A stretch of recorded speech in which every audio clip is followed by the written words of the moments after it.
The reason that behavioral health is mostly ineffective is it has no basis in science. When I went to school for criminal justice, it was referred to as a soft science. But what people need to understand is there are no soft sciences. Either something is objective or it's not objective. The scientific method is how you tell what's true. Psychology and sociology lack the objectivity of data collection. Now, there are certain schools currently where they're trying to get back to the scientific method, such as psychobiology and things of this nature. But things that seem to be avoided, working in mental health, I saw this, is the field attracts liberals and egalitarians. A lot of people that work in mental health believe in gender fluidity or I should say, disbelieve in the fact of chromosomal gender assignment, meaning that you are born a specific sex slash gender, and that is what you are. So that is a delusion that is normalized by many that work in mental health. Another serious issue is most mental health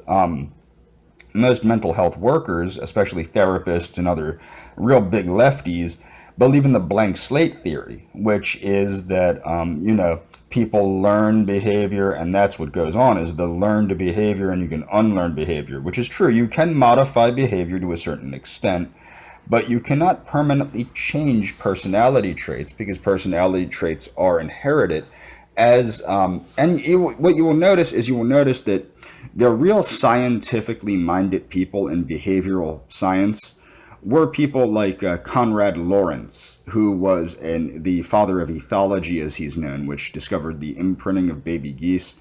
Now, what's funny is people in the mental health field do not like to accept the heritability of anything. And on top of that, what's funny is you see this body or fat acceptance stuff going on in mental health. When I worked at a community mental health clinic, I had my coworkers working against me because I used to be, I have the certification to be a personal trainer, which is now out of date, but I had a personal trainer certification and I used to teach karate. So they gave me a group on weight management. I did a group every week on weight management. And I would follow up with the clients and make sure they were meeting their goals or, following a healthful diet. Now, what's funny is I had the coworkers, the therapists working against me by telling these poor people, oh, it doesn't matter if you're fat. You should be happy with how you look. So then when I would do my groups and show them how to balance their diet, and I put a lot of effort into this, how to eat a vegetarian diet, how to eat an omnivorous diet, how to use a ketogenic diet to lose weight, a lot of different things, and how to incorporate exercise gradually, because some of these people I was working with, you're talking over 300 pounds. Now, and a lot of this they blame on the psychiatric medicine, but a lot of it is based on the poison that is being put into their head by the mental health community that it's okay to be fat. It's okay to be unhealthy. It's okay to be ugly as long as you're comfortable with who you are. The problem with that is these people then use this as a means to justify lackadaisical attitudes, and this becomes a way of life for these people where they just justify everything. Well, I don't spend money within a realistic framework because that's what makes me comfortable.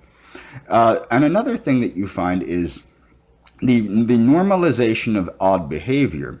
One of the things that you'll find is the normalization of anti-Western attitudes. Now, this goes all the way back to Sigmund Freud, who was a vehement anti-Gentile. He hated Gentiles and basically promoted things like the, quote, sexual revolution and things of this nature, which was then followed by the Frankfurt School and pushed to basically destroy gender roles and proper sexual morality in the West.